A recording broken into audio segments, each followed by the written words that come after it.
मंगलमय मंगल करण वीतराग विज्ञान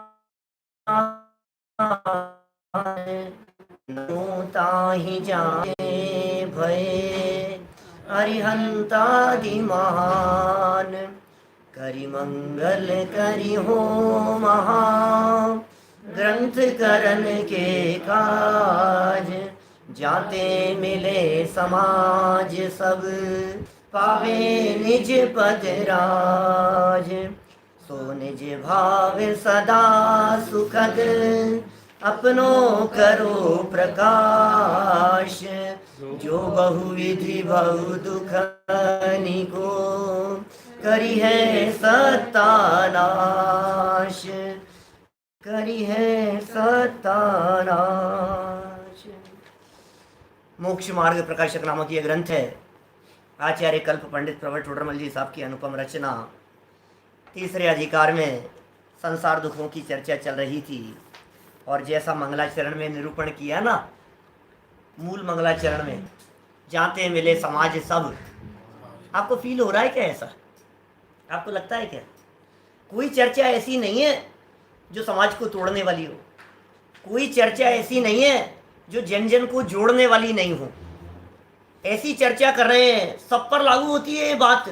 हर व्यक्ति समझ रहा है इच्छाओं में दुख है, हर व्यक्ति समझ रहा है संसार दशाएं, हर व्यक्ति इसके बात में हृदय में बात, मस्तिष्क में बात समझ में आ रही है। हाँ यार, बात तो सही कह रहे हैं, बात तो सही कह रहे हैं, बात तो ऐसी है। माने टोडरमल जी बार बार में तर्क से, न्याय से, युक्ति से इन बातों को सिद्ध करते चले जा रहे हैं। बड़ा आनंद आ रहा है। और टोडरमल जी कह रहे हैं, भाई क्षेयोपशम जन्य जो दुख था, तूने जितने उपाय किए वे सारे के सारे उपाय झूठे उपाय हैं, वे सच्चे उपाय नहीं है। आज सच्चा उपाय भी बतलाएंगे, इच्छाओं संबंधी दुखों की चर्चा भी करेंगे। और कल जो महत्वपूर्ण बिंदु दिए थे उनमें एक महत्वपूर्ण बिंदु तो यह था कि सब अपने अपने अनुसार परिणमते हैं, और दूसरा यह था निमित्त रूप से देखा जाए तो कर्म का उदय दिखाई देता है। बातें तो बहुत सारी थी, लेकिन हर वस्तु अपनी योग्यता के अनुसार परिणमन कर रही है। जन जन स्वतंत्र है, कण कण स्वतंत्र है, एक एक परमाणु परमाणु अपनी योग्यता से परिणमन करता है। कोई किसी के अधीन नहीं है, कोई किसी के परिणमन कराने से परिणमित होती नहीं है। ये वस्तु स्वरूप है, ये जैन शासन है, ये जैन दर्शन है। ये बातें यदि हृदय में उतर जाए तो समझ लेना जैन शासन का मर्म समझ में आ गया। अब ये सब बातें कहने के बाद भी कि भाई तुझे जो दुख है ना, मन की भूख हो और कण मिले, क्या मन कितना बड़ा होता है? मुझे तो यही ध्यान था कि 40 किलो का एक मन होता है, कुछ लोगों ने 20 किलो का बताया, 40 किलो का ही होता है। तो जिनको भ्रम है वे अपना भ्रम सुधार लेना। एक दो लोगों ने कमेंट किया, फिर एक दो ने ये भी कहा कि 40 किलो का ही होता है।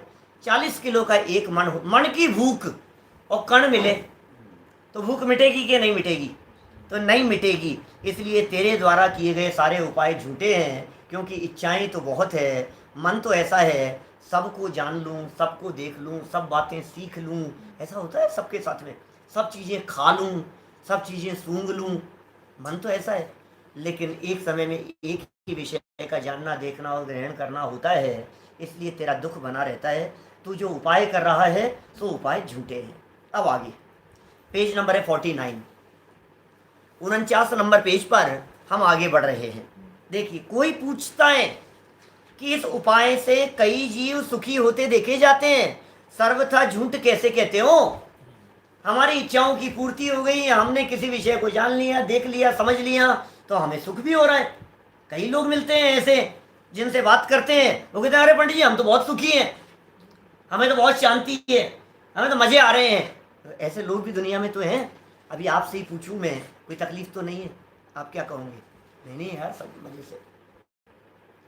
अब सब मजे से बता रहे हो आप। फिर वो बनारसी दास जी की लाइन याद करना, 10-5 दिन पहले कही थी। क्या नहीं, कौन सी? मूर्ख मूर्ख जे बिन ज्ञान क्रिया अवगाहे, जे बिन क्रिया मोक्ष पथ जाहे, और जे बिन मोक्ष कहे मैं सुखिया, सो अजान मूढ़न में मुखिया। जो बिना मोक्ष के, अब हम मोक्ष में तो नहीं है, इतना तो पक्का है, मोक्ष तो नहीं है ना हमारे को, और हम कह रहे हैं हम तो सुखी हैं साहब, हम तो सुखी हैं, हम तो मजे में हैं। तो इसका मतलब आप मूर्ख शिरोमणि हैं। अकेला आप ही नहीं, दुनिया में बहुत सारे लोग ऐसे हैं जो ऐसे दिखते हैं, जो ये कहते हैं कि साहब क्या बात कर रहे हो, सर्वथा मत लगाओ इस बात को। कहते कोई सुखी हो भी जाते हैं, कोई नहीं भी हो जाते हैं। हमारे द्वारा किए गए उपाय बिल्कुल झूठे नहीं है। कभी लड्डू खाते हैं तो मज़ा आ भी जाता है, कभी खाने पीने में मज़ा आता है, कभी घूमने फिरने में मज़ा आता है। अब तो सर्वथा ही उसमें दुख ही दुख हो, अब ऐसा थोड़ी ना है। तो टोडरमल जी कह रहे हैं देखो, सुख तो नहीं होते हैं, सुखी तो नहीं होते हैं, भ्रम से सुख मानते हैं लोग। ये भ्रम बतला रहे हैं सारा, और अभी भ्रम जनित दुख की चर्चा करेंगे 52 पेज पर। रस्सी को सांप जानने की बात करेंगे। सुखी तो होता नहीं है, सुखी तो है नहीं, सच्चाई तो यह है, हकीकत तो यह है कि सुखी तो होता नहीं है, लेकिन मानता यह है कि मैं सुखी हो गया। भ्रम हो गया है, गलतफहमी हो गई है, तो यह मजा आ रहा है, मजा आ रहा है। टोडरमल जी उदाहरण देंगे यहाँ कई तरह के, जैसे मिर्गी के रोगी होता है, पीछे भी उदाहरण दिए हैं ऐसे। मिर्गी के रोगी को, भांग खा लेने वाले को हंसता हुआ सा दिखाई देता है, मजे आ रहे हैं ऐसा लगता है, लेकिन वो दुखी है, वो पीड़ित है अंदर में। जिसके वात पित्त कफ का संतुलन बिगड़ गया हो, ऐसा ऐसा वात का रोगी, पीछे कही थी ना बात, वात का रोगी वाय गोला हो गया हो। अब वो मान दिखता तो ऐसा है, ठीक है, साधारण सा दिखता है, सही सा दिखाई देता है, लेकिन सच में वो महादुखी है।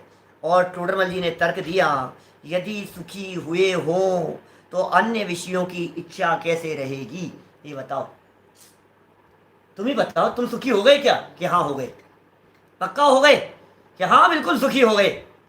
तो अब तो तुम्हें भोजन की इच्छा नहीं होगी ना, अब तो तुम्हें पानी की इच्छा नहीं होगी ना, अब तो तुम्हें घूमने फिरने की इच्छा नहीं होगी ना।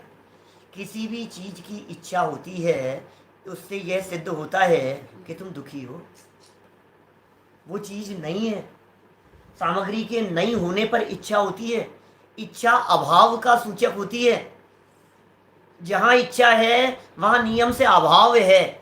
जिस विषय की इच्छा है, इसका मतलब वो विषय नियम से नहीं है। कुंदकुंदाचार्य देव ने समय सार में प्रयोग किया है ऐसा कि वेद्य वेदक भाव का मिलान होता ही नहीं है। जब वस्तु मिल जाती है तो भाव नहीं रहता है, और जब तक भाव है तब तक वस्तु मिली नहीं है। बड़े सुंदर तर्क देते हैं आचार्यों के। जो तर्क हैं ये कितने गजब के हैं कि यदि सुखी हो गए हो तो अन्य की इच्छा कैसे रहेगी, ये तो बताओ। देखो, जैसे रोग मिटने पर अन्य औषधि को क्यों चाहे। अभी कह रहा है साहब मैं तो निरोगी हो गया, रोग मिट गया मेरा, तो अब ये वाली दवाई तो बंद कर दो, ये वाली दवाई चलने दो। रोग तो मिट गया लेकिन ये दवाई चलने दो, कैसे चाहेगा भैया। दवाई की इच्छा इस बात को दिखा रही है कि रोग मिटा नहीं है, एक क्षुधा रोग मिटा नहीं है, ये जन्म जरा मरण का रोग मिटा नहीं है। तेरी इच्छाएं अनंत हैं, तेरी इन इच्छाओं का अंत नहीं है। देखिए, उसी प्रकार दुख मिटाने पर अन्य विषयों को क्यों चाहे। एक बार यदि तेरा दुख मिट गया, दुख तो सच में सिद्ध भगवान का मिटा है, दुख तो अनंत भगवान का मिटा है। अब कोई इच्छा बाकी नहीं रही है, सर्व इच्छाएं। अब इसकी तो इच्छाएं तो पनपती रहती है, एक के बाद एक इच्छाएं बढ़ती रहती है। हम कैसे सुखी करें, संतुष्टि नहीं है ना, कहीं शांति नहीं है ना। एक इच्छा की पूर्ति हो गई, दूसरी, दूसरी इच्छा की पूर्ति हो गई, तीसरी। अरे सुनो तो सही, टोडरमल जी तो ये कह रहे हैं कि एक की पूर्ति होने पर दूसरी नहीं, एट ए टाइम कई कई विषयों की इच्छाएं तेरी बढ़ती रहती है और सारी इच्छाओं की पूर्ति होती नहीं। देखो क्या कहा, इसलिए विषय के ग्रहण द्वारा इच्छा रुक जाए तो हम सुख माने। विषय का ग्रहण हो और इच्छा रुक जाए तब तो सुख मान ले, बात तेरी सच्ची हो जाएगी कि भाई अब इच्छाएं रुक गई, अब कोई भी इच्छा नहीं है, तब तो सुख माने। परंतु जब तक जिस विषय का ग्रहण नहीं होता तब तक तो उसकी इच्छा रहती है, और जिस समय उसका ग्रहण हुआ उसी समय अन्य विषय ग्रहण करने की इच्छा देखी जाती है। तो यह सुख मानना कैसे है। बहुत प्रैक्टिकल अनुभव कीजिए आप, आपको लगेगा ऐसा। पहले भूख लग रही है तो खाने की इच्छा होती है, खाने के लिए बैठा है तो फिर लिक्विड भी चाहिए, जूस भी चाहिए, ये भी चाहिए, फल फ्रूट्स भी चाहिए, मिठाई भी चाहिए, इच्छाएं होती रहती है। फिर अब उस इच्छाओं की पूर्ति हो गई, सब मिल गया, अब पेट भर गया आपका, तो अब बाद में इच्छा होती है, इलायची खाने की इच्छा हो रही है, सौंफ खाने की इच्छा हो रही है, हाजमोला खाने की इच्छा हो रही है, पचाने की इच्छा हो रही है, फिर खूब भरपेट खा लिया, अब सोने की इच्छा हो रही है, अब सो जाएं थोड़ी देर यार, अब तो बस मुंह ढक करके सो, अब तो सोएंगे थोड़ी देर, अब फ्री है थोड़ा सा। तो ये इच्छाएं कंटिन्यू बढ़ती हुई दिखाई देती हैं। और कोई इच्छा कोई बहुत बड़ी हो, प्रैक्टिकल सोचना जरा, आपकी लाइफ में आपने कई तरह के सपने देखे होंगे, हो सकता है बहुत सपने पूरे नहीं भी हुए हों, लेकिन कई सपने ऐसे भी तो हो सकते हैं जो पूरे हो गए हों, जिनके लिए आपने दिन रात एक किए हो। दिल पर हाथ रख करके बताना, उसकी पूर्ति हो जाने के बाद वो सुख कितनी देर चलता है। बहुत सारे विद्यार्थी वर्ग को जब मैं ऐसी चर्चा करता हूं और उनसे समझता समझाता हूं, बातें करता हूं, तो मैं उन विद्यार्थियों को कहता हूं, आप में से कितने लोगों ने लक्ष्य बनाया, हमें तो टॉप करना है, यूनिवर्सिटी में टॉप करना है, गोल्ड मेडल चाहिए हमारे को। और कितना प्रयास किया उन्होंने, महीने, 2 महीने, 6 महीने, 6 8 महीने तक इतना हार्ड तोड़ मेहनत की उन्होंने, दिन रात एक कर दिए। न उन्होंने टीवी देखी, न मूवी देखी, न किसी से मिलने के लिए गए, न किसी की शादी में गए। अपने सगे चाचा जी के बच्चे की शादी थी जिसके अंदर 15 मिनट भोजन करके वापस आ गए, उनमें इन्वॉल्वमेंट नहीं था। दिन रात एक ही के पीछे लगा हुआ था, बस मुझे तो टॉप करना है, बस मुझे तो टॉप करना है। कहीं नहीं, सारी सुख सुविधाओं को छोड़ दिया उसने, कुछ नहीं चाहिए, न खाने की तरफ ध्यान है, न घूमने, सब छोड़ दिया, यार दोस्त नहीं, मित्र मंडली नहीं, गप्पे लड़ाना नहीं, सब छोड़ दिया उसने, मोबाइल टीवी सबका त्याग कर दिया। 6 महीने तक दिन रात एक कर दिए उसने। कर सकते हैं, दिखते हैं ऐसे बहुत सारे लोग आपको। और फिर क्या हुआ, एग्जाम हुआ, रिजल्ट आया। अब रिजल्ट यदि ये आ गया कि इनका नाम यूनिवर्सिटी में नंबर 1 आया है, अब बोलो अब कितनी खुशी होगी। थोड़ा प्रैक्टिकल सोचने की कोशिश करना, मैं जो बात आपको बतलाना चाह रहा हूं, एक बार गंभीरता से देखने की कोशिश करना। 50 उदाहरण आप अपनी लाइफ के लगा करके देखना, कितनी खुशी होगी, बहुत खुशी हो गई, बहुत खुशी हो गई। लेकिन तत्काल ही उस खुशी को एक दूसरी बात ने दबा दिया। क्या? अभी थोड़ी ना मजा तो तब आए जब लोगों को पता लगे। रिजल्ट तो मुझे पता है, अभी तो लोगों को पता ही नहीं। बोलो, मैंने टॉप किया है, मुझे गोल्ड मेडल मिलेगा, इस बात की खुशी वो हावी हो गई कि अभी तो चाचा जी को बताया ही नहीं है, अभी तो उनको मालूम ही नहीं है, अभी तो लोगों को पता ही नहीं है, अभी तो लोगों को पता लगना चाहिए। और खबर चारों तरफ फैल गई तो फिर ये विकल्प चलते रहते हैं, उनका तो फोन ही नहीं आया, उन्होंने तो फोन करके बताया ही नहीं, उन्होंने तो बधाई नहीं दी। और कदाचित कोई व्यक्ति बधाई न देवे तो इस लेवल तक पहुंच जाता है, खुद आगे होकर के बताने लगता है और सामने वाला कदाचित फिर भी रेस्पॉन्स न देवे, ये कह दे हाँ मालूम चला था हमारे को, फिर भी कुछ नहीं कह रहा है। अब देखो आप अंदर की पीड़ा, ये अपेक्षाओं की पीड़ा है भाई साहब। आपके मन में जो इच्छाएं चलती रहती हैं उसका दुख है। ये टोडरमल जी कह रहे हैं एक के बाद एक चलती रहती है, और यदि मान लो 2 4 5 दिन हो जाएं, बीत जाएं, तो फिर उसका आनंद तो कहाँ चला गया। 6 महीने तक दिन रात एक करने के बाद वाला आनंद, 6 महीने तो छोड़ो, 6 दिन भी चल जाए तो बहुत बड़ी बात समझना। अब नए विकल्प चालू हुए, कहाँ एडमिशन लेना है, किस जगह पर जाना है, कहाँ अप्लाई करना है, कौन सी जगह पर आगे की प्लानिंग चलने लग गई, कुछ ये सब छूट गया। और 6 साल यदि निकल जाए तो हाँ हमें भी गोल्ड मेडल मिला था। क्या? बिल्कुल प्रैक्टिकल अनुभव करके बात कह रहा हूं मैं आपसे, अनुभव की बात कह रहा हूं। आप इस चीज को स्वयं अपनी लाइफ में किसी गोल के बारे में जो आपका लक्ष्य था, यार ये डीलिंग हो जाए, बस 6 महीने से प्रयासरत हूं, ये काम हो जाए, और वो काम हो गया, अब उसका आनंद कितनी देर का है। जिसके लिए आपने 6 घंटे लगा दिए मान लीजिए, उसका आनंद 6 मिनट नहीं रहता है। ये टोडरमल जी कहना चाह रहे हैं। देखो आप, इसलिए विषय के ग्रहण द्वारा इच्छा रुक जाए तो हम सुख माने, परंतु जब तक जिस विषय का ग्रहण नहीं होता, जब तक जिसका ग्रहण नहीं होता तब तक तो उसकी इच्छा रहती है, और जिस समय उसका ग्रहण हुआ उसी समय अन्य विषय को ग्रहण करने की इच्छा होती देखी जाती है। वस्तु मिलते ही अब दूसरी चीज, अब काम खत्म हो गया, अब नई इच्छा प्रारंभ हो गई है। आपको मोबाइल चाहिए था और मिल गया, अब नई इच्छा, इसको चार्ज करो, अब नई इच्छा, इसके अंदर सॉफ्टवेयर वो करो, है इसको अपडेट करो, इसके अंदर ये फीड करो, इसके अंदर ये चीज़ें डाउनलोड कर लो।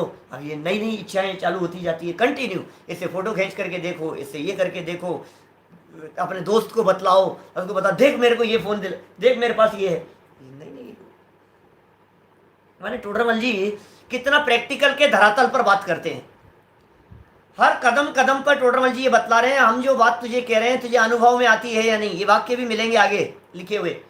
हमने जो बात कही है तुझे ये चीज़ फील होती है या नहीं। हमारे कहने से मत मानना, अरे इसलिए मत मानना कि शास्त्र में लिखी है। ये बातें शास्त्र की नहीं है, ये बातें अनुभव में आनी चाहिए। शास्त्र की बातें समझेगा तो तेरे दिमाग के ऊपर से जाएगी। शास्त्र में लिखी है साहब, शास्त्र में लिखी है साहब, तुझे कैसा लग रहा है? मुझे तो सुख लगता है। तो भाई शास्त्र की बात सच्ची लगे तुझे, एक बार फील कर, अनुभव कर उस चीज का। देखिए तो ये सुख कैसे है, देखो आप, ये सुखी कैसे हैं? जैसे कोई महाक्षुधावान, कोई बहुत भूखा व्यक्ति, क्षुधावान माने महाभूखा व्यक्ति, रंक गरीब, उसको एक अन्न का कण मिला, उसका भक्षण करके चैन माने। अब ये कैसे चैन मान रहा है बोलो? महाभूखा था और एक अन्न का दाना मिल गया और वो सुखी माने, उसमें चैन माने।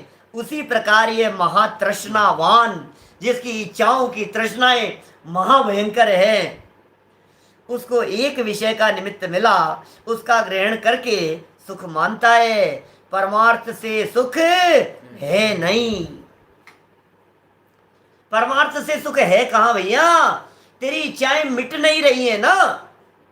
तो सोच रहा इतना सा मिल गया तो इतना तो सुख होगा, फिर और इतना सा मिल गया। अब ये महा इच्छावान को इतने से में कहां संतुष्टि होगी? कल मैंने कितने उदाहरण देकर के आपसे बात की थी, गाड़ियों के संदर्भ में, इनके संदर्भ में। शाम की चर्चा थी शायद, वो छेड़ा भाई की चर्चा थी। तो माने परमार्थ से सुख नहीं है। अब टोडरमल जी प्रश्न उठा रहे हैं, देखिए नया। कोई कहे, क्या कहे कि जिस प्रकार कण कण करके अपनी भूख मिटाए, उसी प्रकार एक एक विषय का ग्रहण करके अपनी इच्छा पूर्ण करे, तो दोष क्या है? अरे यार आप क्या बात कर रहे हो? ऐसा कण मिल गया तो क्या हो गया? एक कण मिल गया, फिर एक कण मिल गया, फिर एक कण मिल गया। अब एक एक कण करके आखिर पूर्ति तो होती जा रही है ना भाई। पाई पाई करके हमने जोड़ा है तो आखिर जुड़ तो गया ना, इतना इकट्ठा हो गया है। तो ऐसे एक एक दाना करके हमारे काम हो जाएगा। एक एक विषय को देख देख करके, जान जान करके मैं सुखी हो जाऊंगा। इसमें क्या प्रॉब्लम है तुम्हारे को? इसमें कोई दोष है क्या? बड़े गजब तर्क दिए हैं टोडरमल जी। देखो क्या कह रहे हैं पंडित जी। उत्तर, यदि वे कण एकत्रित हो तो ऐसा ही मान लें, परंतु जब दूसरा कण मिलता है तब पहले कण का निर्गमन हो जाए तो कैसे भूख मिटे? निर्गमन जानते हैं आप? एक अन्न का दाना खाया, वो पेट में चला गया, आंतों में गया, पिस करके पच करके उसका निर्गमन हो गया, निकल गया। अब दूसरे अन्न का दाना खाए तो अभी इससे थोड़ी ना भूख मिटेगी। यदि वे सारे मिल जाते एक ही जगह पर तब तो भूख मिटती। वैसा एक एक अन्न का दाना करके यदि मान लो 10-20, 10-5 रोटी या 2-4 लड्डू ऐसे इकट्ठे हो जाते, रोटी सब्जी ये सब इकट्ठे हो जाते, मान लीजिए यदि ऐसा हो जाता तब तो मान लेते हम कि भाई अब तो सुखी है सब, समझ में आ गई, क्योंकि सब चीजें इकट्ठी हो गई ना। अब टोडरमल जी क्षयोपशम के संदर्भ में ये बात कह रहे हैं, देखना जरा। उसी प्रकार जानने में विषय का ग्रहण एकत्रित होता जाए तो इच्छा पूर्ण हो जाए।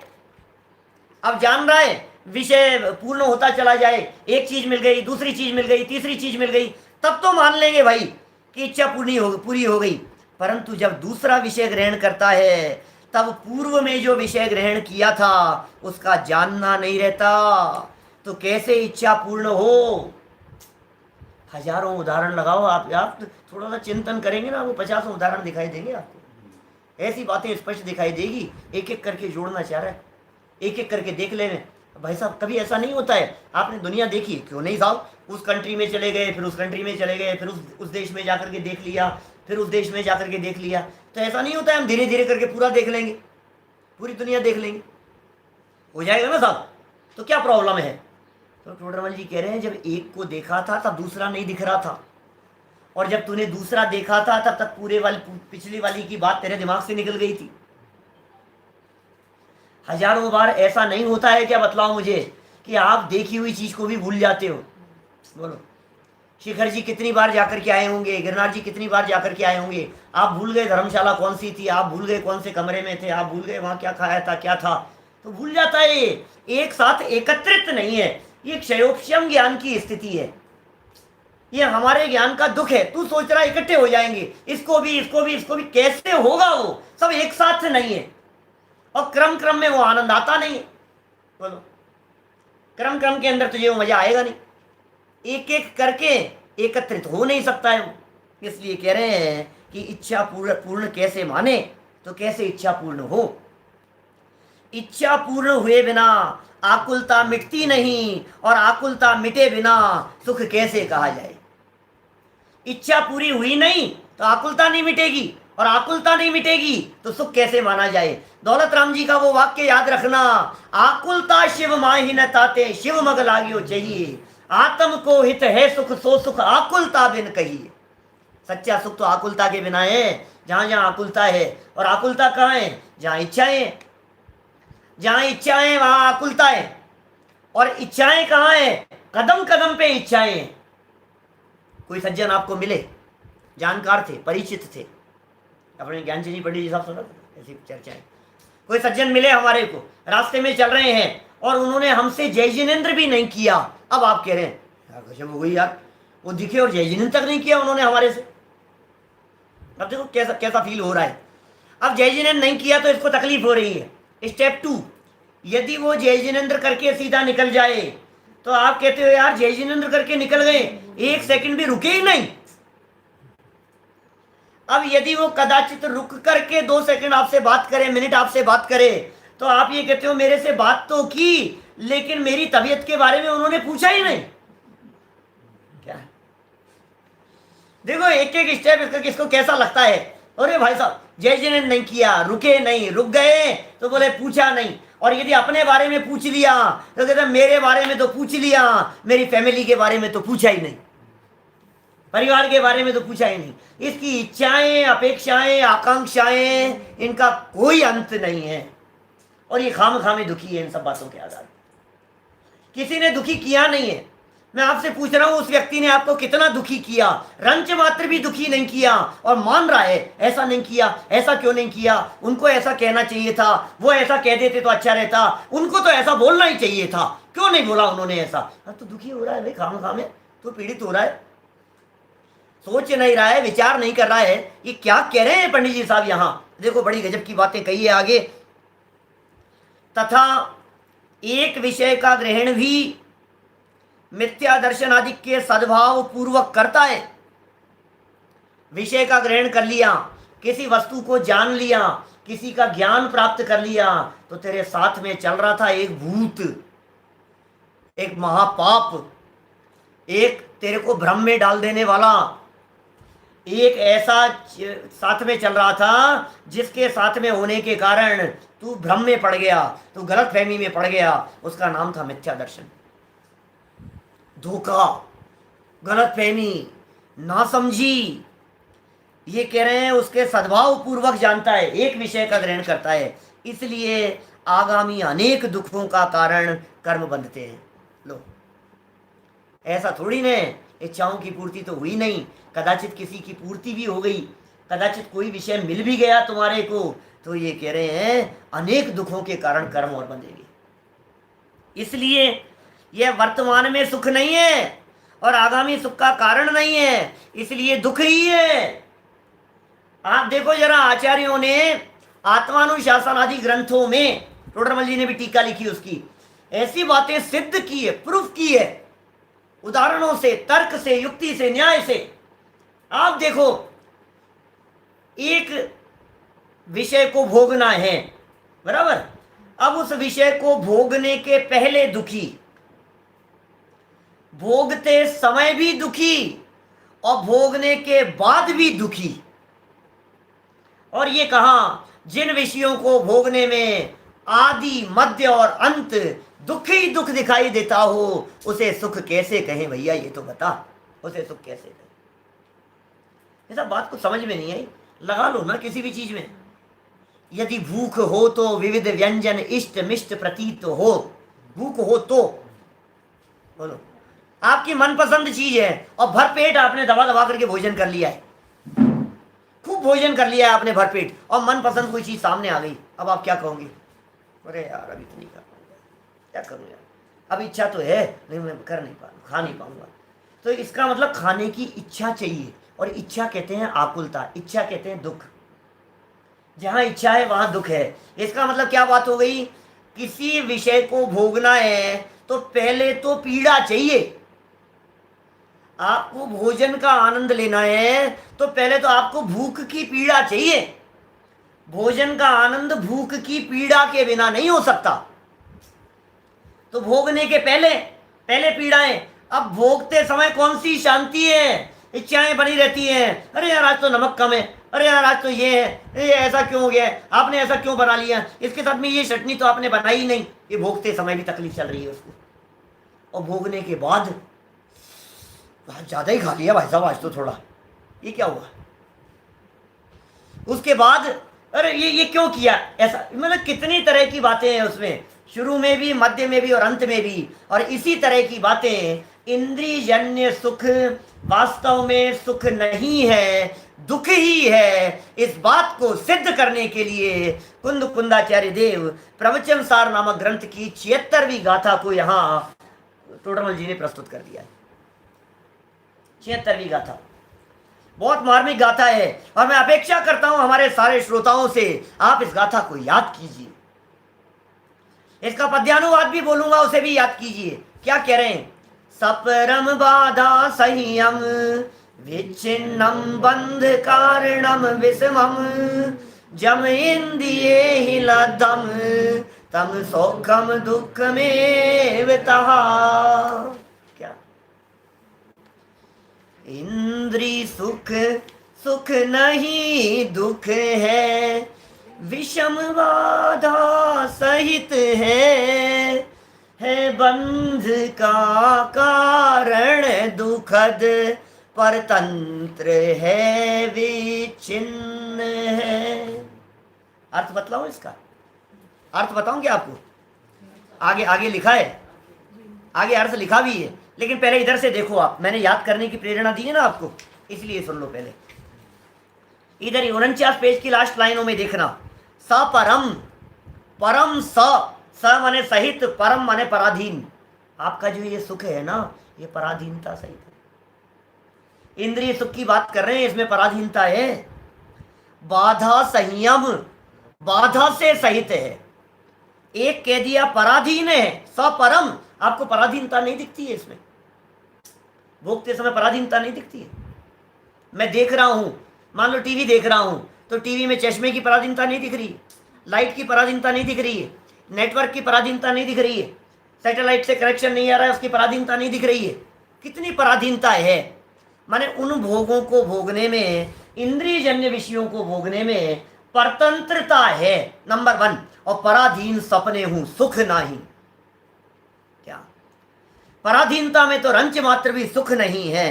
बाधा संयम, अब बाधाएं कितनी है उसको भोगने में, कितनी बाधाएं। तू देख रहा है और बच्चे आ गए, डिस्टर्ब कर दिया, दूसरा व्यक्ति कुछ कहने लग गया, तेरा तो बहुत महत्वपूर्ण सीरियल चल रहा है और किसी का इंपॉर्टेंट कॉल आ गया, अब क्या होगा?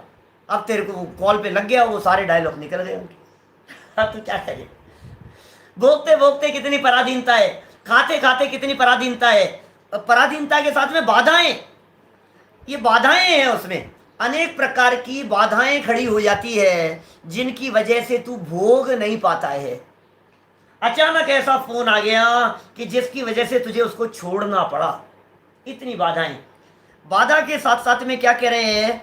विच्छिन्न है, छिन्न भिन्न है। भोगते भोगते भी ये नहीं है कि तू पूरी तरह से सुखी हो जाए।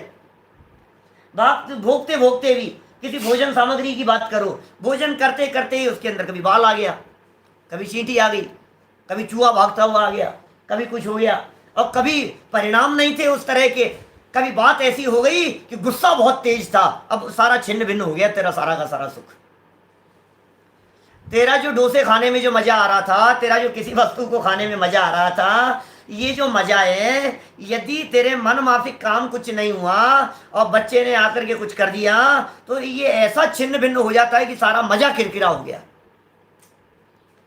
बीच में गुस्सा आ गया, तकलीफ हो गई, ये कह रहे विच्छिन्न है, छिन्न भिन्न हो जाता है वो सारा का सारा सुख।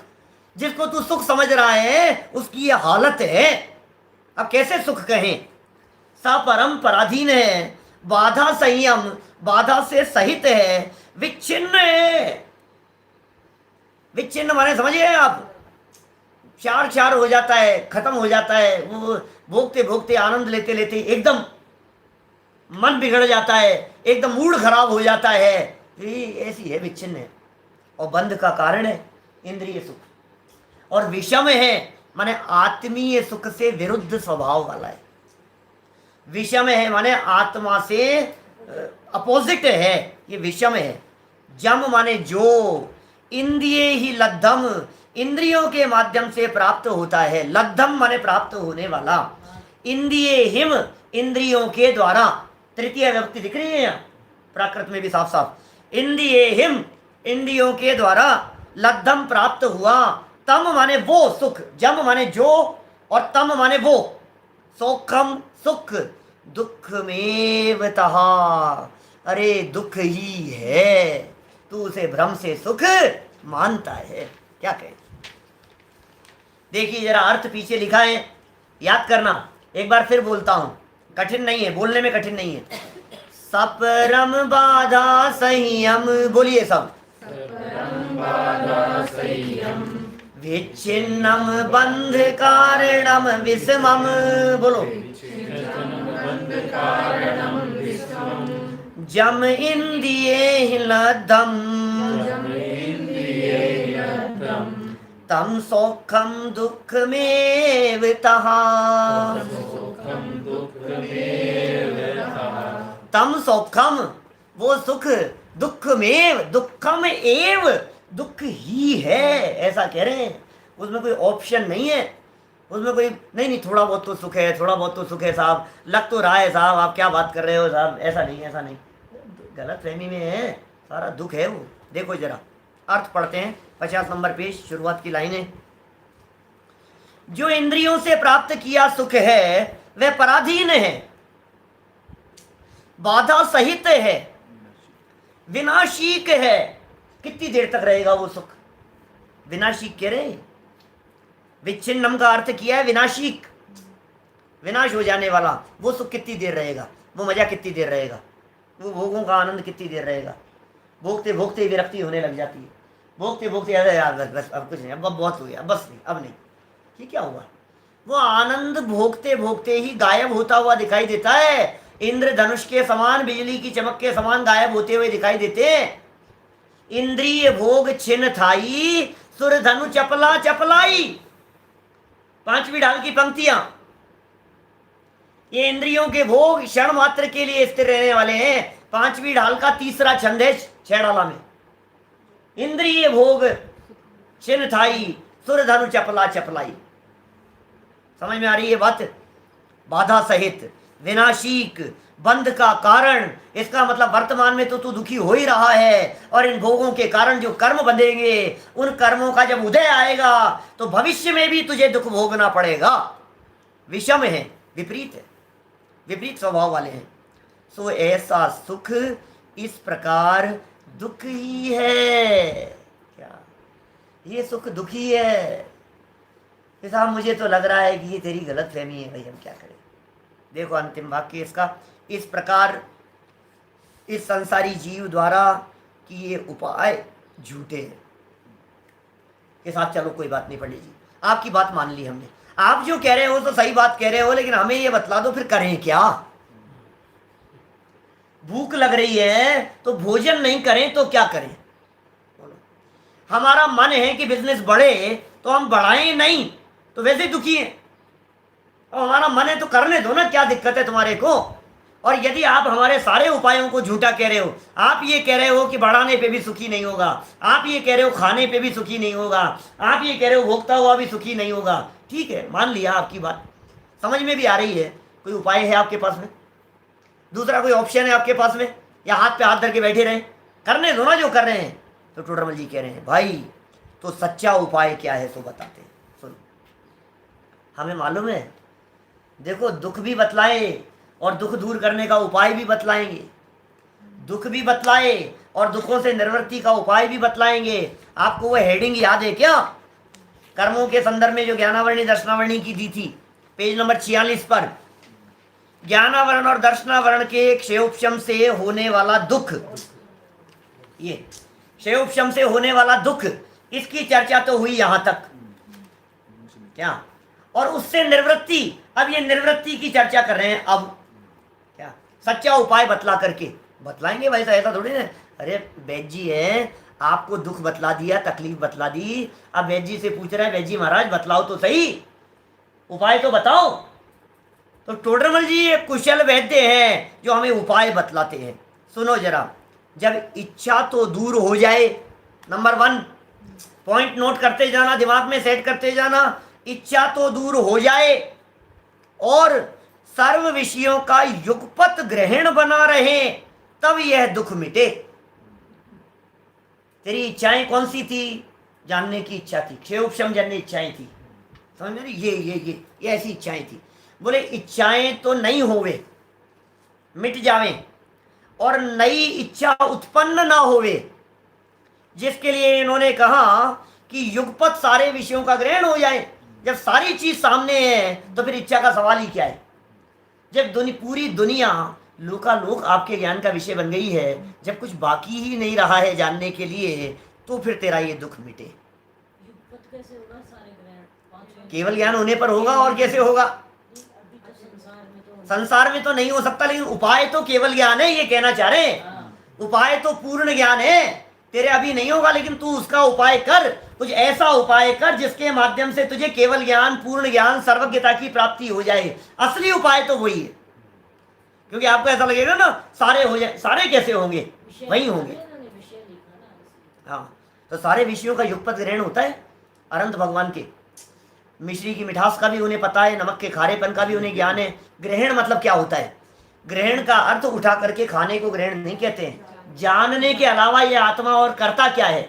आत्मा ज्ञानम स्वयं ज्ञानम ज्ञानात अन्यत करोति किम। यह आत्मा ज्ञान स्वरूप है और ज्ञान के अलावा दूसरा और कुछ नहीं करता है। जानना ही है, और सब जानने में आ गया, सबका ग्रहण हो गया। देखो पूरा करना है इसको, 8 मिनट है अपने पास में, 2-4 मिनट ले लेंगे और देखते हैं पूरा करते हैं। सो इच्छा तो मोह जाने पर मिटे भैया, समझो।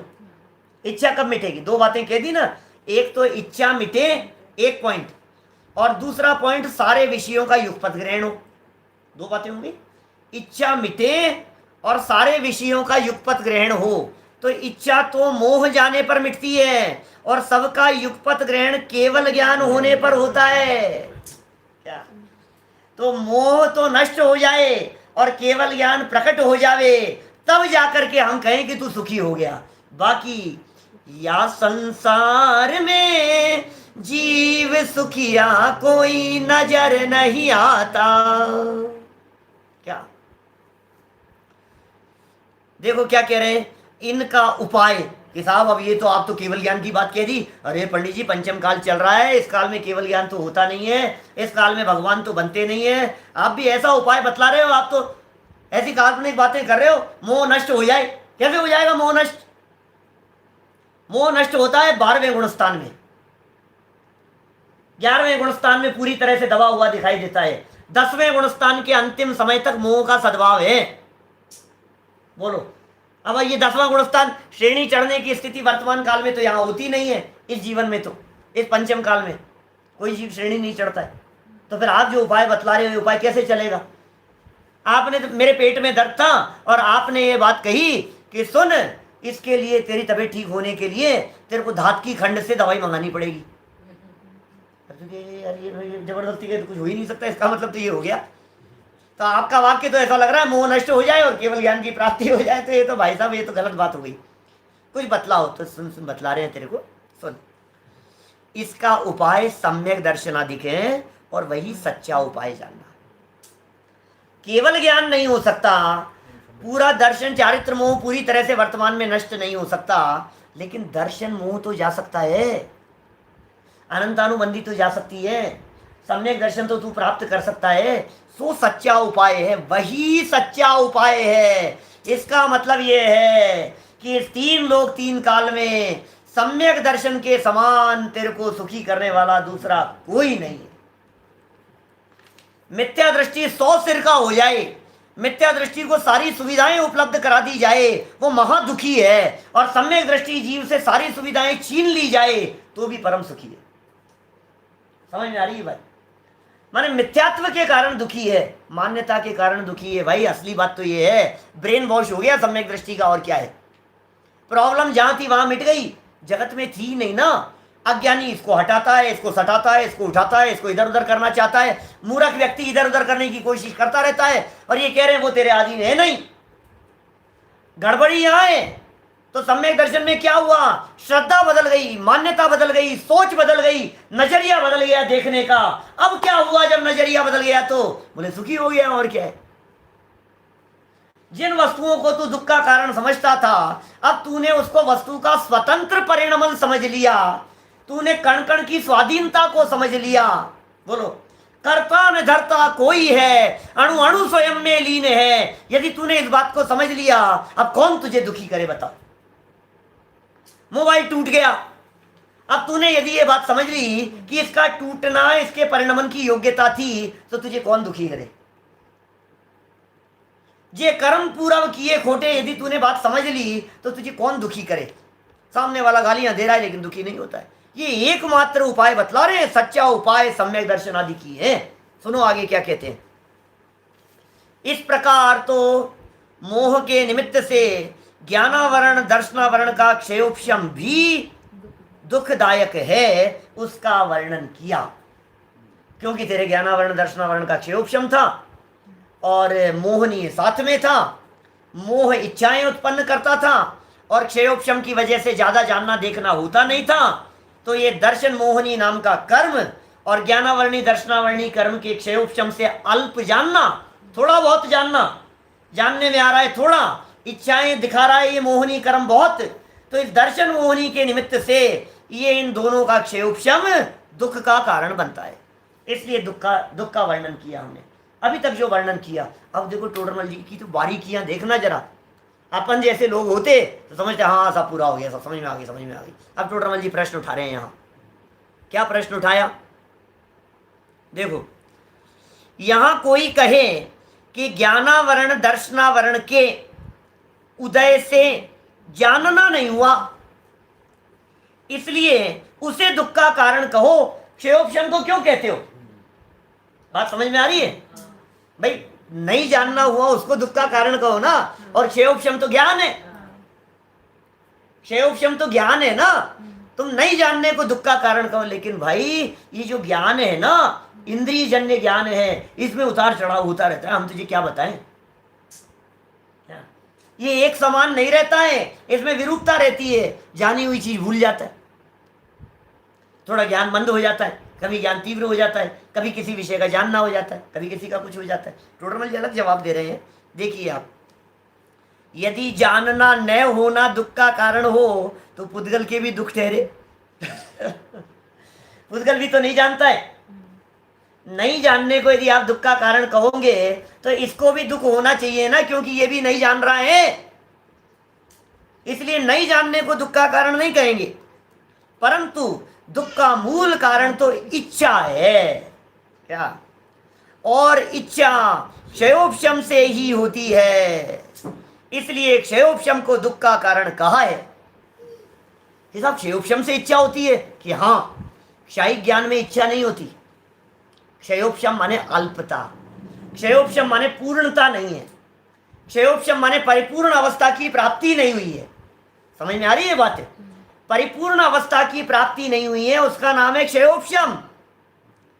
क्षयोपशम किसे कहते हैं? छद्मस्त जीव के क्षयोपशम पाया जाता है, और छद्मस्त आवरण सहित है। तो क्या सिद्ध हुआ? कि इच्छा होगी। क्षयोपशम ज्ञान होगा तो इच्छा हुए बिना रहेगी ही नहीं। क्षयोपशम वाले की इच्छा होती है, क्योंकि अभी पूरी तरह से जाना नहीं है उसने, इसलिए कह रहे हैं वो क्षयोपशम दुख का कारण है। अभी और बारीकी में जाओ थोड़ा सा।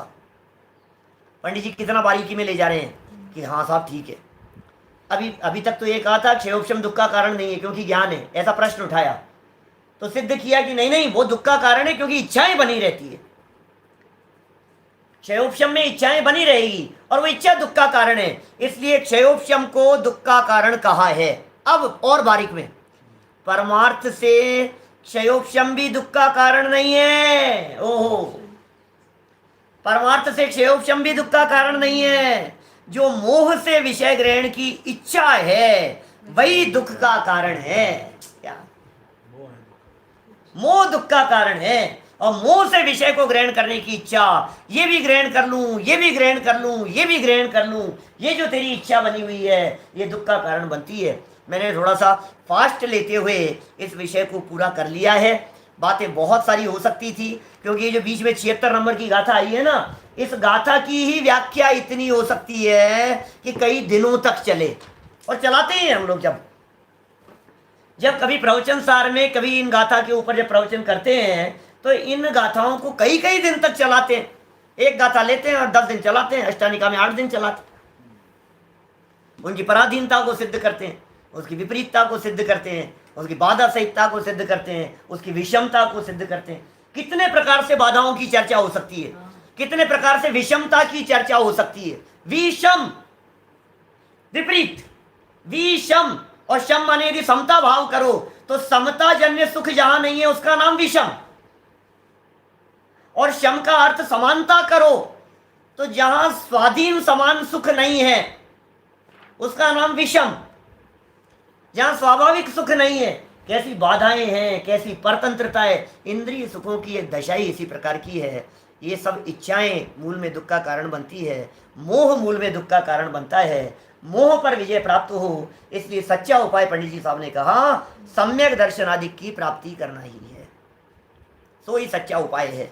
इसलिए भाई मर पच करके भी तत्व कौतूहली सन, अपने आत्मा को जान, सम्यक दर्शन की प्राप्ति का पुरुषार्थ कर, प्रयत्न कर। अभी क्या है सम्यक दर्शन, कैसा उसका स्वरूप है, ये सब चर्चाएं यथा समय आगे आगे आती रहेगी। आप यदि जुड़े रहेंगे तो सम्यक दर्शन भी समझ में आएगा, नई बातें भी समझ में आएगी, नए नए विषय भी समझ में आएंगे। लाइन टू लाइन टोडरमल जी पढ़ा रहे हैं और हम पढ़ रहे हैं, इससे ज्यादा हमारा सौभाग्य क्या हो सकता है। टोडरमल जी हर प्रश्न का जवाब देंगे, हर समस्या का समाधान हमारे को यहाँ लिखा हुआ मिलेगा आगे। तो गहराई से हम इन बातों को समझते हुए अपने जीवन में उतारें। जो बातें पंडित जी ने कही गई है उसे सच में फील करें, अनुभव करें, और टोडरमल जी ने जो उपाय बतलाया है उस उपाय के लिए प्रयत्न करें। हम सभी इन उपायों पूर्वक सच्चे सुख की प्राप्ति कर पाएं। इसी भावना से बात को यहीं विराम देता हूँ।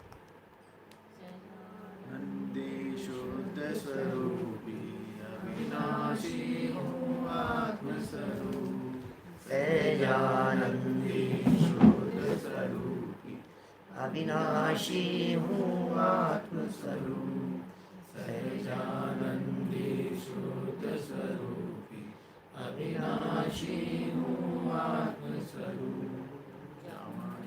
ज्ञान से सूझे लोकालो, सो वाणी मस्तक